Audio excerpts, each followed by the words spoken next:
Hello students, for this video we are going to do guided project 2-1. So can you please from Polymore open up the guided project 2-1 as well as the workbook Courtyard Medical 02. Alright, now this video comes in 4 parts. Part 1 I will do question 1 to question 4, and the rest of the question will be discussed in the other parts of the video. So let us scroll down to question 1. Okay, this is question 1. He say open the Courtyard Medical 02.xlax, and from the student data file save it as your initial Excel file. Okay, so what I'm going to do now is I will go to file here, click file, and I say save as. Alright, oh, save as what? Save as the name is here, initial. Okay, this is my initial, TKT, Excel 2-1.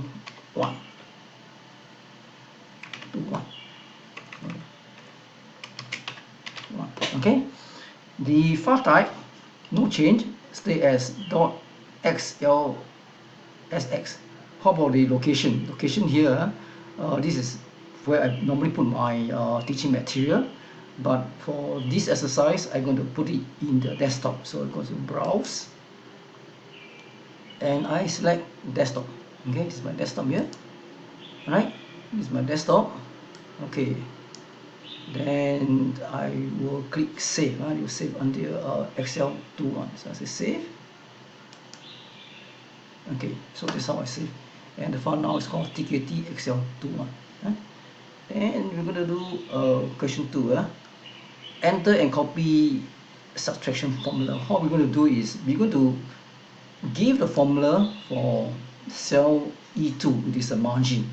So you go E2 of the lookup tab, and the formula you key in your equal sign. Okay, start always the equal sign. Now you can click down here, equal.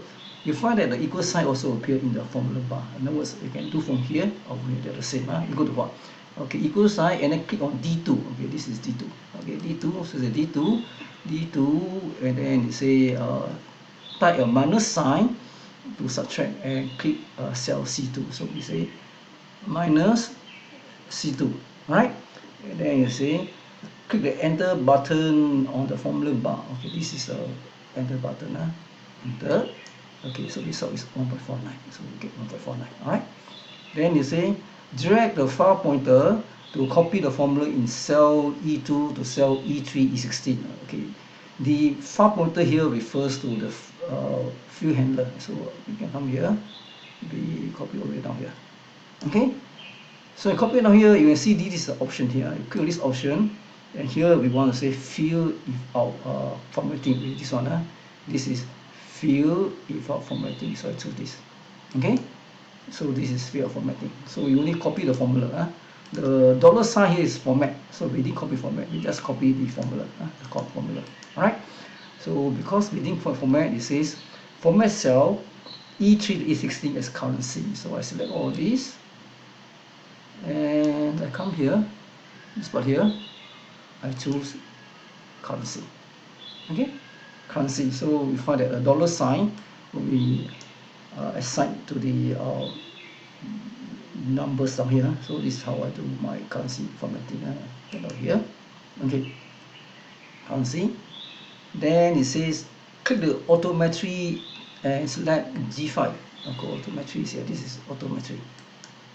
Okay, G5, and we're going to calculate the patient responsibility. This patient responsibility means the billable minus 50, which is paid by insurance company. So the patient pays $75. So it says type equal. Okay, we click this cell here. Type equal to what? Equal to your E5. Okay, this is E5. E5. Then you say minus F5. So I come here. I say minus is hyphen sign minus your F5. Alright, E5 minus F5, and then I press enter. Okay, press enter. Enter, which is $75. Then you say copy the formula in cell G5 to G6 324 without formatting to maintain the field color. Okay, so I use this field handler, I copy here. Now you see when I copy using field handler, it copy not only the number but also the format. So remove the color here, I come here, I will choose field without formatting. Alright, field formatting, I click here. What I do is you will copy only the formula. The color don't get copied, or so this still remain as white, orange, white, orange, white. So this is how you make sure that when you copy, you actually copy without formatting. Okay. Okay, we finish this. Let's do the next question, which is question 3. Name cell ranges. Now this one you have to do very carefully, because any mistake you make down here, you'll find that later on the other question will refer to the ranges that you created here. And if you don't do this correctly, it will affect the result of the other questions. So this one, please make sure you do it carefully. So here it says select E5 E24. Okay, where's E5 E24? This is your E5. E5 all the way E24. And we're going to give a name. The name is what? Name is called billables. So what we do is you come to this is a name box here. This is called a name box, and we change this to billables, billables. Right? As a name down here, billables. Okay. Then to make sure that the name take effect, you have to press enter key. Press enter key on the keyboard, not this one. This one is disabled. You can't press it. Press your keyboard. So I press enter on my keyboard. Alright. You find that now. If I put my cursor anywhere outside the name box, let's say I put it down here, this one, if I click here, I see the name here called billables. If I click billables, you highlight all these, I say billables. Alright, so I have created, arranged billables correctly. Okay, so I can go to the next one.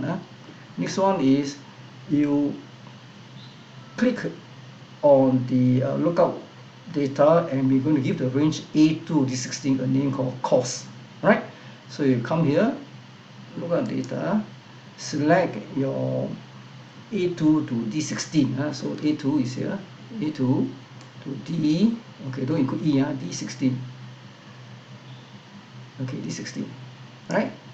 A2 D16, and we're going to give a name called cost, C-O-S-T-S. So you come to your name box here, type in C-O-S-T-S, cost, and then you press the enter key.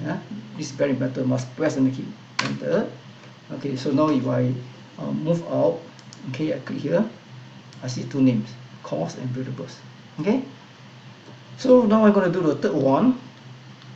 Third one is you instead of coming here and keying the name, you're going to say, okay, this is the one that I want to ask Excel to name for me automatically. So what happens is that if I use this, blue cross refer to this one. Iris Mac will refer to here, Mac I refer to this, and West refer to here.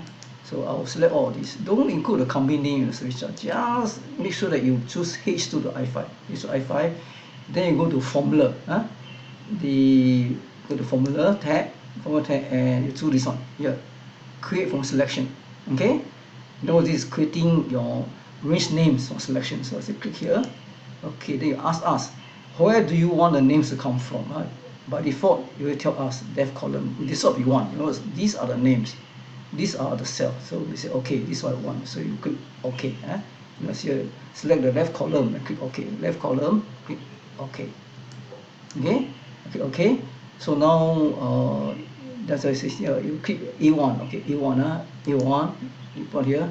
All right. So you find that Excel create for us the name called Green Cross, Iris Med, Midwest, and Westview. Now note that here Green Cross, there's a space. Names cannot have space, so you find that instead of space, they use underscore to combine it. So this is one word. Names always one word.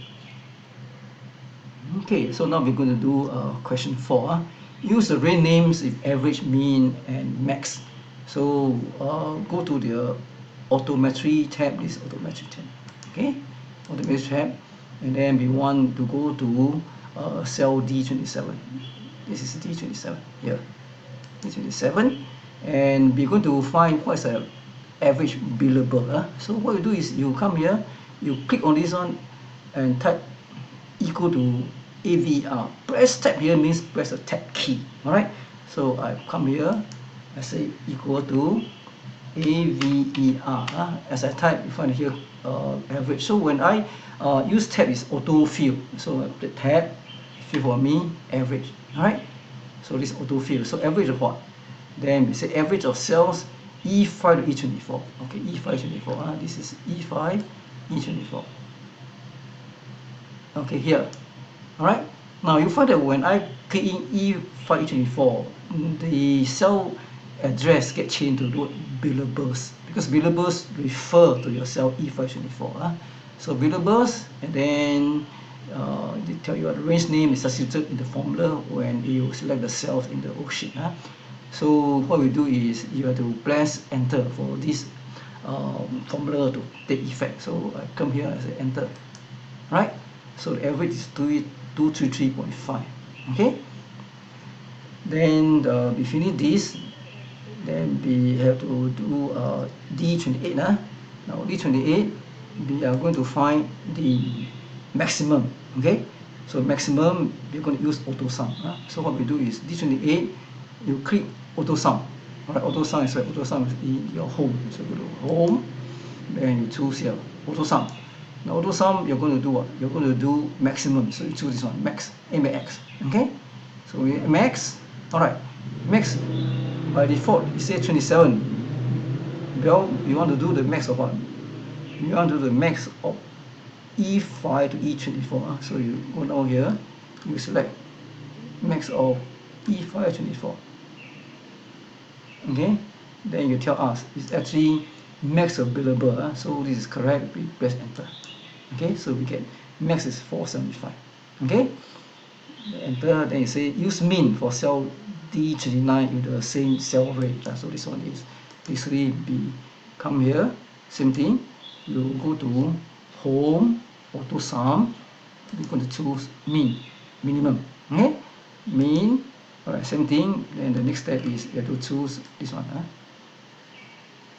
Okay, auto range, again min of billables. You want it, we just click this.